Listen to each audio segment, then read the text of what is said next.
Donald Trump's obliteration of his opponents in the Iowa caucus has sent a very strong and decisive message to not only the GOP, but also the Democrats and the American voters. The former president was buoyed by the result, giving a strong and confident victory speech, which gives him a lot of credibility amongst Republicans moving into the primaries. Sky News All Stars Piers Morgan, Paul Murray and Adam Creighton take a deep dive into Trump's stunning victory in Iowa and what that means for the Republicans and greater election moving forward.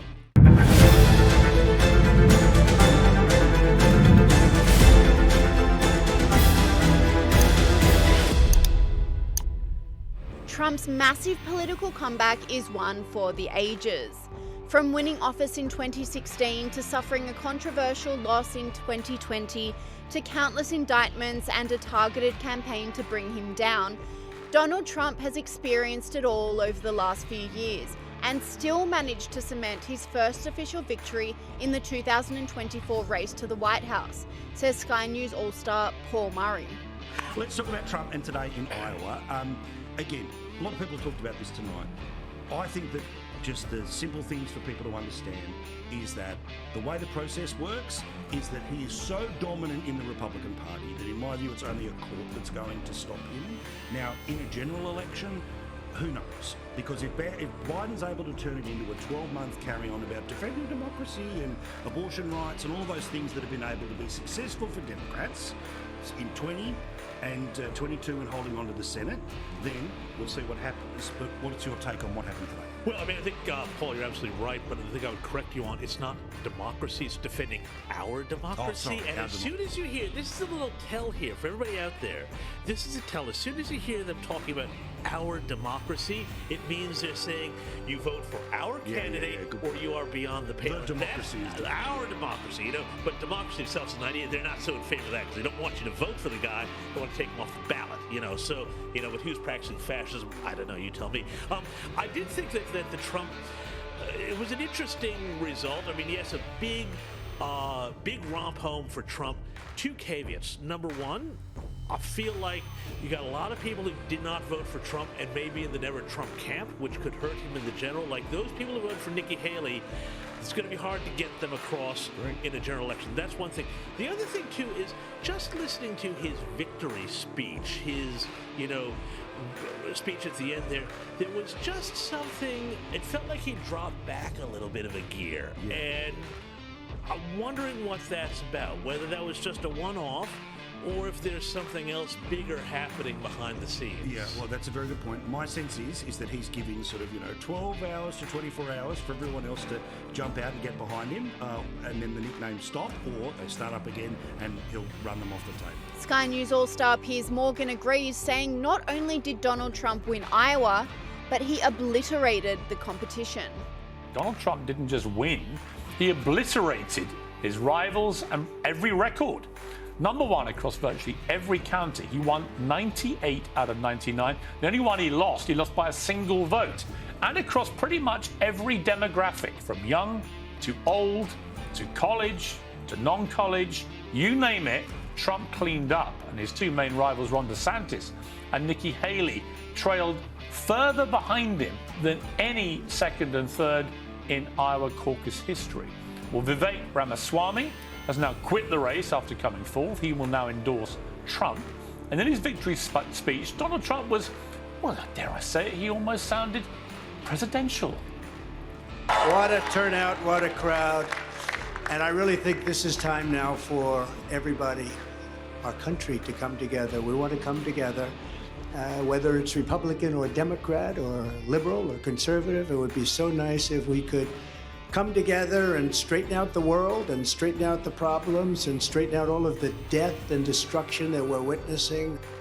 It's no secret that Donald Trump has been through the ringer over the past few years with seemingly endless court cases, scandals and attacks on his character. Piers Morgan looks back at the tumultuous time and applauds the former president for his gutsy comeback. Never believe anyone who tells you with any certainty about what may happen, especially when it involves Donald Trump. A year ago, you may remember, he was completely written off, not least by people like me. But Governor DeSantis was breathing down his neck in the polls, plowing hundreds of millions into selling himself as Trump without the baggage, and it looked like it was working. Trump had lost the 2020 election by a bruising margin, whether he admits it or not. Of course, he doesn't, but he did. He'd helmed the Republicans into a disastrous midterms after stacking the ballots with his cronies and, frankly, a few lunatics.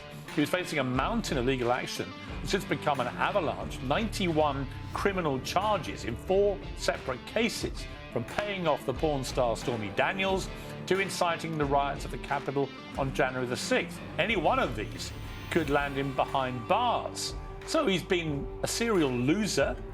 He cost, of course, during his 4-year tenure, the first time the Republicans the Senate and the House of Representatives. Many think he's a serial liar and dangerous, but he had the biggest win in Iowa caucus history last night. The comeback king is on the march. And if the general election was held tomorrow, would anyone really bet against Trump beating a Joe Biden who looks increasingly senile? Frank Sinatra once said that the best revenge is massive success, and he should know.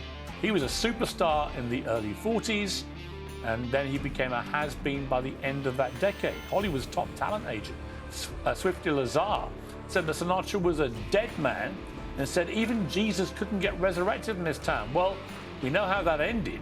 Sinatra won an Oscar and went on to become one of the greatest showbiz icons of all time in one of the most extraordinary comebacks in cultural history. Well, now Donald Trump is potentially on the verge of becoming the political version of Sinatra, and he's definitely doing it his way. The question the world should now be asking is, which Trump will we get if he does pull this off? And it's not only Trump that displayed grit and vigour through adversity. His loyal supporters were just as strong to stand by him throughout all of the scandals, says Sky News All-Star Adam Creighton. What does this result tell us about how Republican voters are viewing Donald Trump despite all of the civil and criminal cases stacking up against him?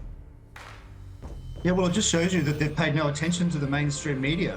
They've ignored all the endorsements from various congressmen and governors of the other candidates, and they've done their own thing. They clearly don't care about all the indictments, the 91 criminal charges that you mentioned. His support's just been extraordinarily resilient the whole time. It's grown throughout the and this is a ringing endorsement. He's done better than the polls. He got 51%. I think most polls had him at about 48. Neither of the main challengers would be very happy with this result. I mean, they're basically neck and neck at 20% each.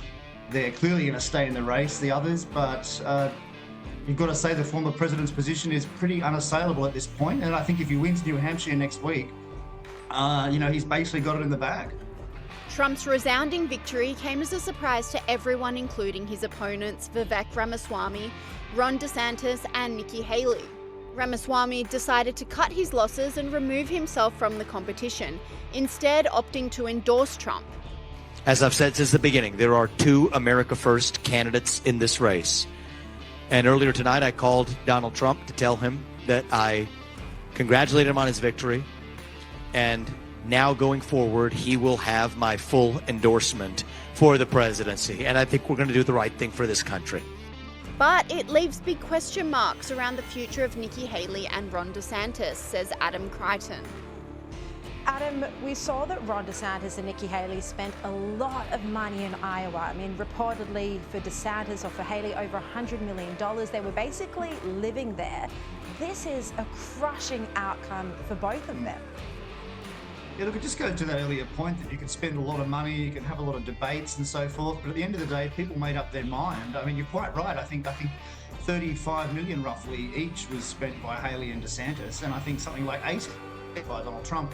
And someone worked out cost per vote. It's $340 per vote for Trump, and something like $1,800 per vote for the other 2. So it's been a very expensive business for the 2 losing candidates, if you like. And you have to ask, will this continue? Will donors keep forking out millions and millions for a poor performance? And the answer is probably no. I mean, there's no question the other 2 want to race because something could happen to Trump. You know, he could be convicted, he could go in jail this year, or there could be a health event. And so I don't expect them to pull out, but certainly the donors may force them to pull out. Trump's win in Iowa is a good start, but there's still a long way to the White House. Republican strategist John Jordan is optimistic based on current polling numbers against Joe Biden. Yes, it's not just these numbers in Iowa. The Iowa numbers were historic for President Trump. Unprecedented, more than almost twice what everybody else got combined. The problem President Biden has, a lot of these state-by-state polls and these national polls, the national polling average in our RealClearPolitics.com shows Biden underwater by a little more than 1 percentage point. And he's behind in most of the states that he really needs to win. If President Trump wins back Georgia and Arizona, he only needs to win one of Pennsylvania, Michigan, Wisconsin, or Minnesota. And right now, he's almost double digits ahead in Georgia and Arizona, and ahead in almost all of those other states.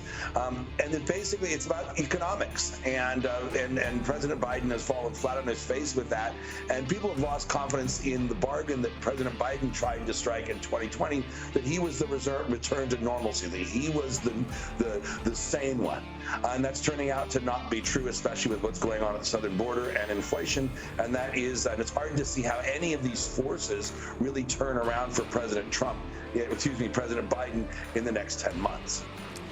Sky News All-Star Sophie Ellsworth agrees, saying in his current form, Donald Trump will be very hard to beat. Peter, I was listening to it as well, and you're absolutely right. He is going to be hard to beat. He was back in fine Trump form. A very powerful speech. He made some interesting remarks, said that the war between Israel and Hamas wouldn't have happened if he was in charge of America. He also cited the growing migration problem the country faces. He was incredibly powerful behind the microphone, as he usually is, and he is going to be a force to be reckoned with. And I think he's going to go the mile here, Peter. He looked sharp today. He spoke very well, and it was an easy victory for him.